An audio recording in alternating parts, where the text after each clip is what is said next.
Vítejte šéfa UX z brněnského úspěšného startupu Kivy.com.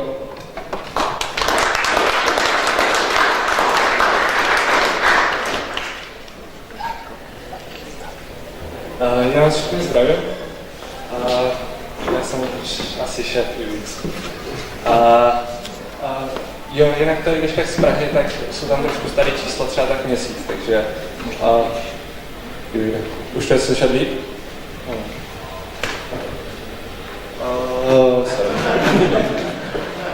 Takže Kivy.com, takže otázka na začátek, kdo zná Kivy.com? Super. Vidíme kolegy. Kdo zná mě? Vás už je méně, škoda. Já jsem Martin Halík, já dělám především v Kivy.com a dále ještě dělám trošku v agentuře Enty, kterou z velké části vlastním. My jsme se ke Kivy.com dostali tak, že nemohli najít asi designéra a už to nějak moc jako nešlo a tak se nějak dostali k nám. Nám se podařilo udělat hezký úlov domov, kdo zná úlov domov.cz, tak? Jo, takhle jsem to Kivy.com. Tak to se nám povedlo, hezká stránka s mapou, tak oslovili nás a tak jsme pak dělali stránku pro Kivy.com na externí bázi. Kdo z vás je z takového toho klasického agenturního života? Kdo z vás dělá v agentuře? Málo lidí. Kdo z vás dělá ve firmě na full time? Jo. Kdo z vás studuje? Super. Díky. Jo, takže agenturní život, který neznáte, nebudu popisovat. Kivy.com, jak to nějak probíhalo od té doby, co jsme pro ně začali pracovat? To červený to jsou zaměstnanci, ta modrá čárka to je revenue, jo? A to zelený to je logo Entu. Takže když jsme začali, bylo jich 30, mezi tím narostli na 300, teďka je nás myslím 800. Celou dobu jsme tak měli. Nějaké čísla, to je myslím současné číslo. To nepřišlo. 30 milionů eur. Jo, sorry. A s tím, že ale na čem my máme zásluhu, protože na tomto číslu vůbec žádnou zásluhu, bych řekl, že nemáme, tak máme případně nějak na Directu. Jak to vysvětlit? Jo. Kivy.com víceméně funguje tak, že... Kdo z vás zná ten vyhledávač s tou mapou? Bezva. A kdo z vás se dostal k tomu formuláři, kde se objednávají letenky? Už vás méně. OK. Většina lidí, co nakoupí na Kivy.com, tak nikdy tu mapu neviděla, jen pro vaši informaci, a dostanou se přímo na ten formulář tady z těchto vyhledávačů, jako je Skyscanner, Kayak a další. Toto je vytažený z Google Analytics, kolik lidí je na stránce a přišli. Takže takhle funguje Kivy.com. To je ten důvod, proč vlastně my nemáme moc velký podíl na tady tomto a máme podíl až na tomto čísle, což je tak 1/10. Což jsou ti lidi, kteří jdou na tu mapu, najdou si tam let a jdou si to objednat.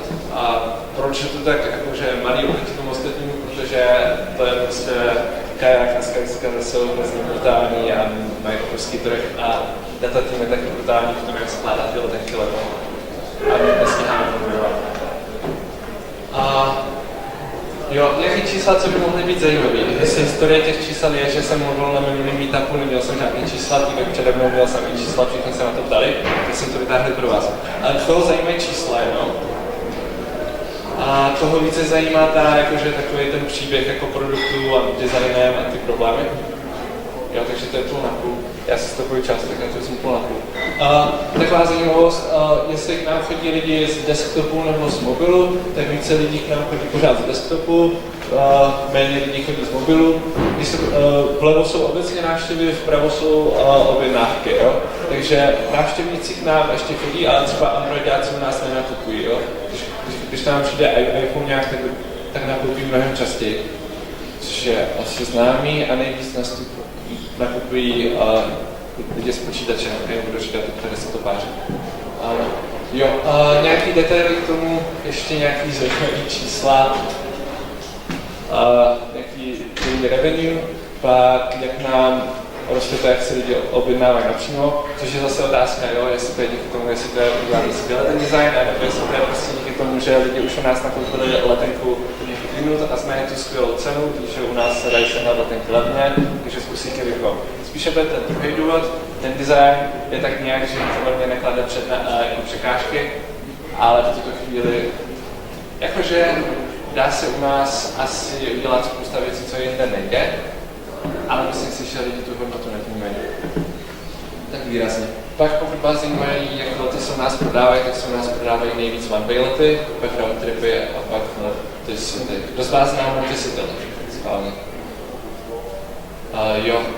Tak multicity nejčastěji to využívají lidé, kteří třeba například my jsme letěli do Barcelony a pak jsme se chtěli prohlídnout v Valencii a pak se nám nechtělo vracet do Barcelony, tak jsme jako by mohli letět z Valencie přímo zpátky, tak to je multicity. Že si najdete let Brno, Barcelona, Valencie a Brno. To je nejčastější use case a může tam být toho spousta dalších. Fajn. Jste takový hrozně tichý publikum oproti tomu pražskému. Nebudete se zvednout ruku a dávat otázky, na to proběhne všechno hrozně rychle a nebudete vědět, co vás asi zajímá. Jo, náš nějaký conversion rate, který máme jakoby od té chvíle, co lidi začnou bookovat, od té chvíle, co lidi dokončí booking. Komu z vás dělají problém nějaký pojmy, tak zvedněte ruku a já vám to rovnou vysvětlím, jo? Bookovat znamená kupovat letenku. Tak je 7,77%, cca. Ale tady to je hrozně zase. Kdo z vás se nějak hrabal v analytikách někdy? Super. Protože na webu je takový hrozný problém, že tam je strašně moc botů, strašně moc kdo ví čeho. Například, když Google Analytics zvládne třeba vyfiltrovat tak polovinu těch botů, jakože že si představte, že máte nahlášených 200 000 návštěv, když se podíváte třeba přibližně jako kolik tam fakt přijde těch jako přístupů, tak jich je třeba 400 000 a pak ještě jdete debugovat a zjistíte, že jakože vymažete další třeba 50 000. Takže strašně moc robotů, který to ničí všechno, testovacích botů a tak a fakt se s tím bereme, teda minimálně my na frontendu. Jo, když jsou lidi v iOS apce, tak máme takovýhle konverzní poměr. Mě tak nějak zajímá, všichni jste jako tak nějak asi UX, tak podle koho je to dobrý? Dobrý. Podle koho je to špatný? Dobrý. Tak se zkusíme vyjádřit. Tak to zkusíme ještě se přesunout. Toto je web, jo? Tak podle koho to je dobrý? Podle koho to je špatný? Když byste měli například e-shop a chtěli byste něco prodávat a ten člověk už by vám přišel na objednávkový formulář a jenom 7% z nich by vás nekoupilo. Mysleli byste si, že to je dobrý nebo špatný. Takže kdo by si myslel, že to je dobrý? Kdo by si myslel, že to je špatný? Dobrý. Se nás přesvědčil. Záleží na stránce a na délce formuláře. Nás je fakt dlouhý. Ještě potřebují pas. Jo, a toto je zajímavost, když lidi přijdou přímo z naší homepage a jsou na našem objednávkovém procesu, tak se dostaneme skoro ke stejnému číslu, jako je apka. Mně to je zajímavé, já mám to číslo rád, protože to je vlastně moje zodpovědnost. Jo, tady jsou nějaké čísla, nějaký dashboard, který vidím každý den, akorát málo funguje. Pracujeme na tom. A víceméně sleduju conversion rate jakoby mezi tím, když člověk přijde na naši homepage, vyhledává, jestli se dostane na booking a jestli zvládne na booking. To jsou pro mě takový nějaké základní body, o kterých se odpikuju. A pak se dívám, kolik jsme vydělali za včerejšek nebo za poslední 24 hodin a porovnávám to se stejným obdobím týden předtím, protože nemůžu to porovnat s tím dnem předtím, protože to většinou je jiný, ale víceméně ty pondělky sedí, pondělky sedí, středy sedí. Jo. Takže to byla taková nějaký know-how z mý práce, trošku co se týče analytik, což by se snad mohlo UXákům hodit. A teď čekám nějaký problémy, na který jsme narazili. Ještě to tam nějaké otázky? Super. Mě zajímalo, když teda se podíváte na ten dashboard, no. A tam je nějaké číslo, které se vám neví, co děláte. Ještě se mi to nestalo, ale když to zjistím... Jo, tak já zopakovat otázku. Když otázka zněla, když se podívám na ten dashboard a je tam nějaké číslo, které se mi nelíbí, co dělám. Takže první věc, co udělám, je, že se podívám, co se včera stalo, jestli tam nebyl nějaký problém, takže projdu si nějaké oznámení, potom jdu zjistit, jestli tam náhodou nebyl nějaký podezřelý bod, jestli tam nebyla prostě jedna věc, která udělala ten šílený trafik. Pak to oznámím jako oficiální, třeba někomu výš. A vlastně tím, že se to oznámí, tak se to začne brát seriózněji a většinou se zjistí, že tam je chyba, jo? Ale bez toho, když bych to neoznámil, tak se to nikdy nezjistí a ta chyba se neodstraní a my tam budeme mít znovu příště. Takže ještě jsme minimálně na fronte. Backend má skvělý čísla, jo? Oni mají i přesně, plus minus 5%. Ale u nás na tom frontendu, jestli jste se s tím setkali, tak prostě na těch webech přes ten JavaScript cokoliv měřit je hrozná bolest, zvlášť pokud jste větší web. I pokud jste malý web, tak je tam hrozně moc spamu, hrozně moc reklamy, hrozně moc jako botů vám tam chodí a bude vám to kazit, tak to ještě tak nekladně. A číslo, kterého bych se fakt lekl, tak by byly ty peníze. Jakože, protože boti si můžou dělat cokoliv, ale ještě nám jakoby nesypou peníze jakoby ze svých kreditek. Takže to číslo je pořád tak nějak stabilní a to je pro mě to, že by se reálně něco dělo. Když vidím chybu jedné, tak budu debugovat, nebo si řeknu dneska ne, dneska budu raději pracovat. Okay. A nějaký další dotaz? Jak často nasazujete změny do provozu? 2krát do týdne na frontendu. A pak ještě jsou nějaké věci, které jsou nezávislé a zase připojíme se. Tam byla ještě otázka. Ja sa chcem spýtať, či máte funkciu, alebo uvažujete o nej, že keď mám ten multisity let, tak si nastavím, že v tom meste chcem zostať napríklad 5 dní a potom chcem cestovať ďalej. Jo, to myslím si, že máme. Zopakuju otázku, jestli máme funkci v multisity, že chci v tom městě být 5 dnů a pak chci cestovat dál. Ano, to máme. Ja som práve nedelné nedávno, takže... Dobře, tak buď myslíme oba něco jiného, ale pak se na to můžeme podívat. Já si myslím, že to máme. Ještě nějaká otázka? Tak já pokračuji. Takže teďka nějaké takové problémy z toho designu netného života takové nějaké rostoucí firmy. Jo, jaj. Byly to hezký emotikony, dokud to nebylo na Windowse. Takže víceméně u nás to, když jsme přišli, tak to fungovalo tak, že tam byla šéfka produktu, Peťa, spousta vývojářů a pak my designéři. A moc to nefungovalo, protože my jsme byli od nich oddělení, všechno jsme vyřizovali jakoby přes projekt manažera, vývojářů, kteří se k tomu většinou dostali jakože o měsíc později, když tlačil hrozně deadline, protože se to muselo spustit na konferenci a už nebyl čas se nás na nic ptát, a víc my už jsme jakože dělali úplně jiné věci. Takže, jo, jak jsme ten problém vyřešili? Rozmístili jsme se jako designéři do těch týmů, tak jsou oni, a fungovalo to. Takže navíc pak se nám to povedlo i škálovat, takže další designér sedí s dalším týmem a další sedí s dalším týmem.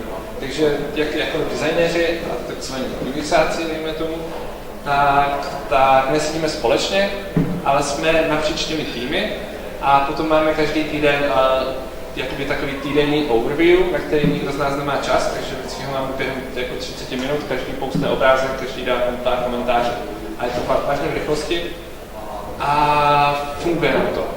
A fungují to skvěle i mezi frontendáky, kteří se třeba nechtěli dělit a mezi ostatními a důvodem je takový, že když jsou ti lidi z jedné branže, tak spíše najdou mezi sebou jako rozumný slovo, než když jsou jakoby z odlišných branží. Takže designéři se moc neumí bavit s vývojáři, vývojáři se neumí bavit s designéry, takže je musíte posadit po těch týmech spolu. A pak už ti vývojáři se jako zvládnou bavit mezi sebou, to je hodně zjednodušeně, když říkám vývojáři. A designéři prostě, i když budou přes půl planety, tak si budou to rozumět. Jo. Pak druhý problém, na který strašně tvrdě narážíme, a to je důvod, proč dělám vždycky UX a takové věci, je, že máme problém s UX termínem. Je to hrozně složitý, protože všichni frčí hrozně UX, nikdo neví, co to znamená, nikdo ani nechce vědět, co to znamená, nebo všichni chcou a všichni chcou o tom psát. A taková klasika mně přijde, a znám to i z toho agenturního života, když někdo najme nějakého UX experta, to je úplně vždycky super. Teďka si mluvil a důvodem je většinou, že nějaký designer je prostě drahej. A tak jakože najdeme tady UX člověka, který se to zajímal na škole a určitě něco umí a nevím, studoval co, rozumí lidem a tak.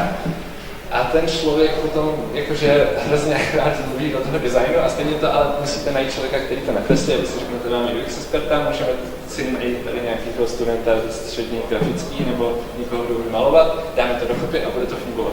Průšvih je, že ten UX designer většinou jakože se nesetkal s něčím jako z digitálního světa, takže nebude jako najít fungovat formuláře, co je běžný a tak. A ten člověk, který jakoby kreslí plakáty a dělá to krásně jakože vizuály a všechno tak se taky nesetkal s tím vizuálním světem. Jinak perspektiva, ze které já mluvím, tak jsou webové aplikace, jo. To je možná jiný svět než většina reklamních webů.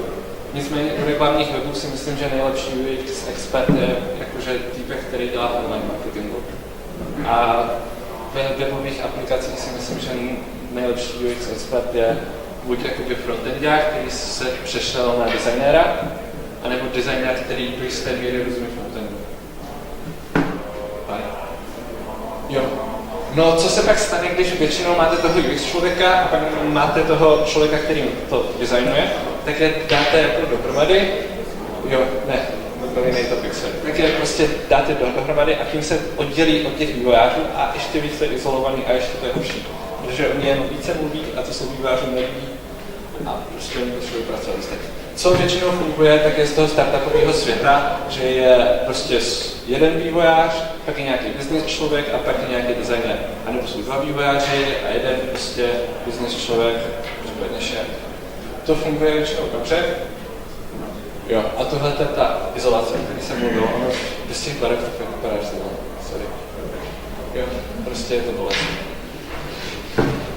Jo, co se nám povedlo a co nám funguje, je, že jsme UX, udělali jsme z toho research, případně user testing, ten jsme oddělili a ten nám zvládá dávat skvěle jakoby, případně ty podklady, výstupy z různých výzkumů a tak. Co vím, že funguje Google a dál, takže mají researchera na týmu, ale průšvih toho je, že Google a Spotify si můžou zaplatit takového researchera, který ovládá všechny ty analytiky. A pokud vy si budete chtít zaplatit někoho, kdo ovládá analytiky, tak vás to vyjde pěkně draho a asi se vám to v většině malých případech nevyplatí. Takže to je mně přijde důvod, proč lidi hledají UX experta. Sorry. Jo. Možná jsem řekl hodně kontroverzních věcí na to, že to pořádá nějaká UX asociace, tak si když tak hlaste a můžete házet rajčané banány. Dobrý, nějaké otázky? Chtěl zeptat, že když máte oddělený research vlastně od toho UX, nestává se něco takového, že ten UX má jako skvělý kontakt s těmi uživateli, že jako researcher není schopný třeba veškeré emoce a empaty komunikovat s tím UXákem. Jo, tak jak bych to řekl? Otázka byla, zda ten designer nestratí kontakt s těmi uživateli, pokud oddělíme research. U nás je povinnost každého designéra, aby si vždycky z té své části, kterou má na starost, pustil oběd na kávě denně. Je to takové, ví, že si to pustí buď ke snídani nebo k obědu. A upřímně každý designér u nás vkládá lépe data, než jakoby, dejme tomu, jakoby UX research. Research, který je fakt kvalitní, který máme, tak je jako my na vývoji a ti dělají vám backend daty a to není ten jakoby vstup jakoby toho klasického UXáka, který máme. Takže u nás vlastně jakoby každý designer ovládá to, čemu se říká UX ve většině a dělá to pořád. A díky tomu vlastně on tomu rozumí a ví, co designuje. A vidí tam, jako klasika je taková, že on tam vidí prostě, jak ten problém správně vyřešit, protože ví, že už zkusil tyhle 4 věci a ty nefungovaly, tohle nefunguje proto a prostě to udělá. Zatímco když se na to dívá člověk, který to nedizajnoval, tak vlastně nemá ponětí, že tam byly 4 jiné varianty, a nemá úplně ponětí to, jak často jako fungují webové aplikace, na co jsou lidi zvyklí úplně. pokud není jako fakt špička, ale pokud je špička, tak si to prostě projde, vidí to, ověří si to v těch větších analytikách a řekne, hele, 80 000 lidí každý měsíc má problém tady s tímto a přichází na to tady tolik peněz. Designer to vezme a řekne, pošli mě 3 nahrávky, 4-5, abych to pochopil, on mu pošle 5 nahrávek, on to pochopí, vyřeší a funguje, je to skvělé. A takový lidi, upřímně, jestli jste, tak pojďte za mnou, jakože hrozně rádi vás zaměstnám. Ale jakože neznám takových lidí nic. Fajn. K těm designérům a k náboru do firm, tak minimálně to, co prezentuju, tak je trend, který se projevuje tady v těchto firmách. Doufám, že některou z nich znáte. A víceméně hlásí to, že vlastně neexistují ti lidi, co by uměli perfektní UX, co by uměli perfektní design, ale že mají prostě lidi, kteří se tak nějak umí to všechno z toho designu, že zvládnou to naprototypovat, rozhýbat, zvládnou nakreslit ten web a zvládnou se podívat na základní data.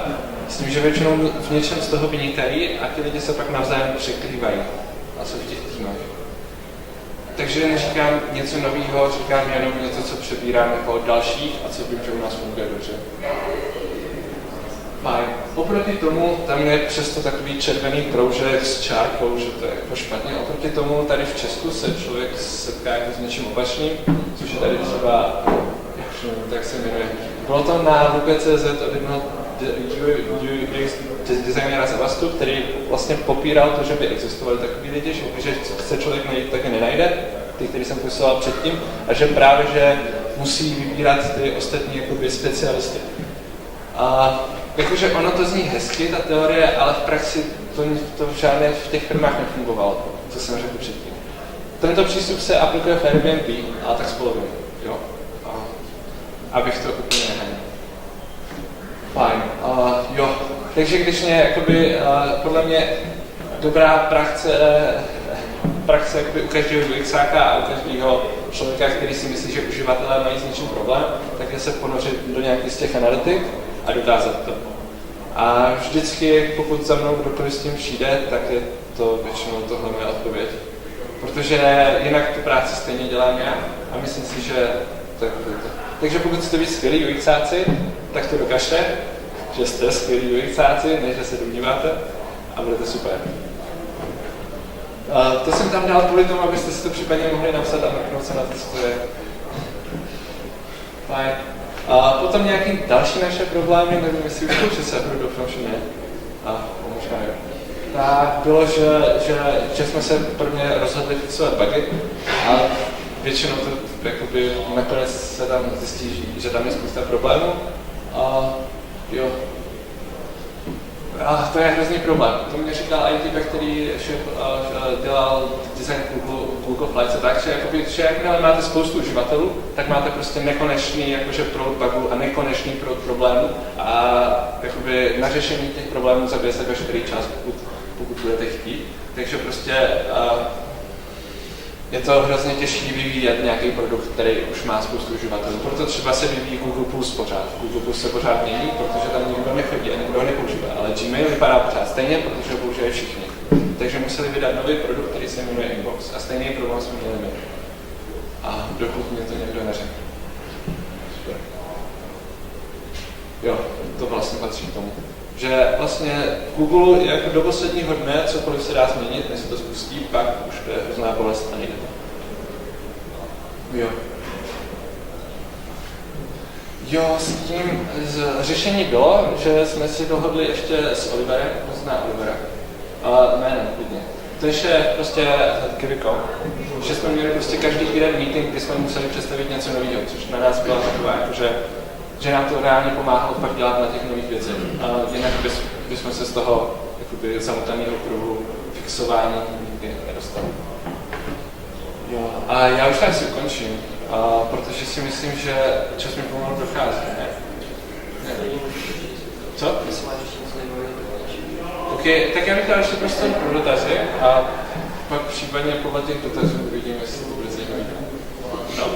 Já mám dotaz, když jste zmiňoval, že vlastně ti designéři pracují dedikovaní v těch týmech, jakým způsobem udržujete konzistenci designu?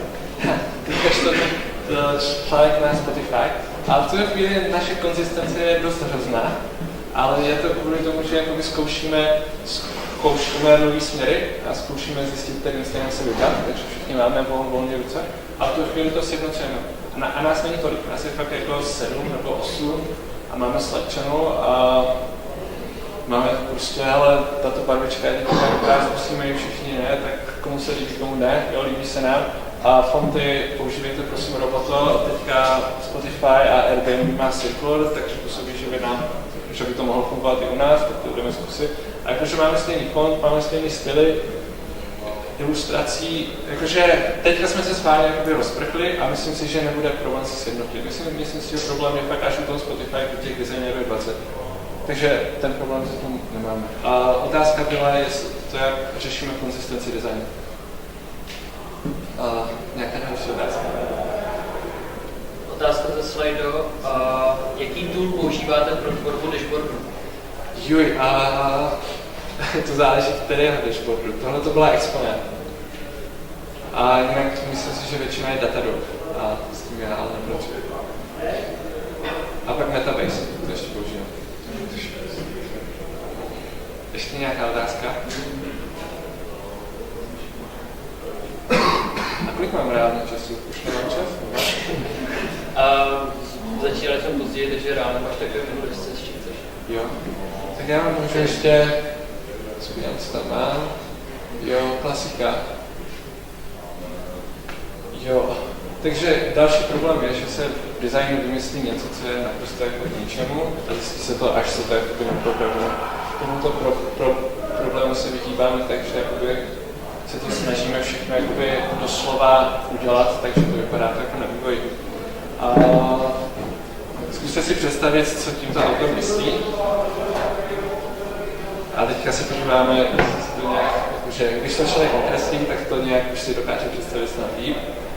Když to člověk nakreslí hezky designu, tak vypadá ještě. No a když to naprotulkuje, tak se to pak hýbe a už člověk ví, co tím myslel. Takže stejný přístup se snažíme aplikovat i my. Ale je to časově náročné, ale teď to ještě zvládám.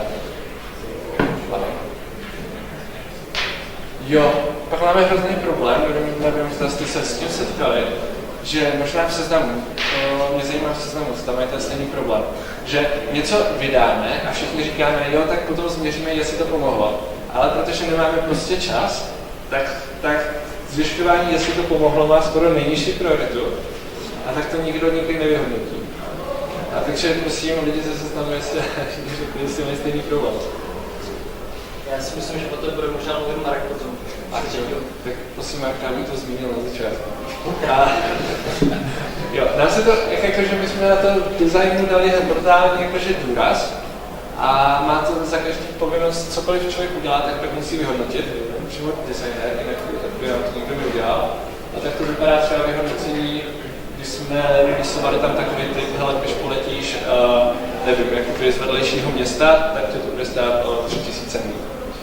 S tím, že člověk většinou, upřímně, nám se většinou stane, že zjistíme, že to nemá skoro žádný vliv, to je takový to, ale jo, a někdy to pomůže trošku. Tak ještě mám, no, jo. Nemáte náhodou problém s tím, že děláte release dvakrát týdně, potom jste schopni poznat, který release vlastně pomohl, který uškodil? Když je to tak rychlý, jste schopni toto zrychla měřit? My to teďka děláme tak, že dáváme to, že všechno dáváme na AB, teda skoro všechno. Protože když měříme release od release, tak se to nedá, protože tam je kupa bugfixů, který to mohli ovlivnit a my si to říkáme, já ta včera úplně vyhrála svět, třeba to byl prostě nějaký bugfix jednoduchý. Takže to dáváme na AB a když to je příliš složitý na AB, tak to prostě riskneme a pokud nám to statistiky neklesají, tak to necháme. Z každého release máte jeden AB test, takže poslujete jednu věc. Máme až 9 AB testů. A liší se to release od release. Mě zajímalo ještě, že když jsem dělal design z Skypexu nějaký výš, vystřebali nějaké KPIčka a jako to ovlivnilo nové firmy. Jo, cílem bylo, aby to neovlivnilo nic a povedlo se to. A bylo to vtipný, protože takže byla spousta takových těch, to mám hrozně, prostě strašně oblíbený sales, ale nikdo ví co, a nic se nestalo. Lidi nezajímá logo ani barva. To je vyhodnocení. Nějaká další otázka? Co používáte na prototypy? Já používám Framer, kamarád používá Origami a někdo si to může dát na temelku, to nikdo nedělá. A Keynote, a nebo ještě se, jako na základní věci InVision, ale když to máte složit, tak musíte Framer nebo Origami. A ještě mezi tím principem, pokud to stačí rozhýbat a nepotřebujete mít nějaké inputy. Inputy jsou zabijácký, protipujte inputy. Pokud se tomu dáte. Dobrý. Tohle bylo Multiplace, ale kdo si všiml, že jsme releasli Multiplace? To je, že tam můžete takhle přidat více měst. Mě to zajímá. Kdo si to všimnul? Je jeden člověk. Okay, takže reálně pak vyhodnocení může vypadat nehrozně hustě, jo? A vyhodnocení tady toho bylo, že nám to jakoby pomohlo na desktopu, celkem výrazně, ale zase nás to srazilo na mobilech a na iPadu. Takže takhle to může vypadat. Nemusí to být žádný super dashboard, může to být prostě jednoduše popsaný graf, aby tomu všichni rozuměli. To je cíl, aby to člověk mohl vidět vteřinou a pochopit. Pomohlo to, nepomohlo. Takže děkuji a ještě mám pro vás překvapení, že jste byli hodně těžší. A toto je koncept Kiviko, na kterém bych učil.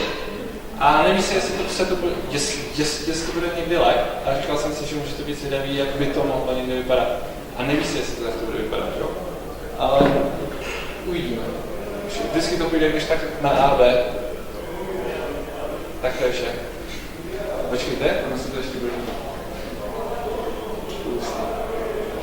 Takhle vypadá prototyp, takže reálně to má v počítači a dá se to klikát a všechno tak. Tak, děkuji.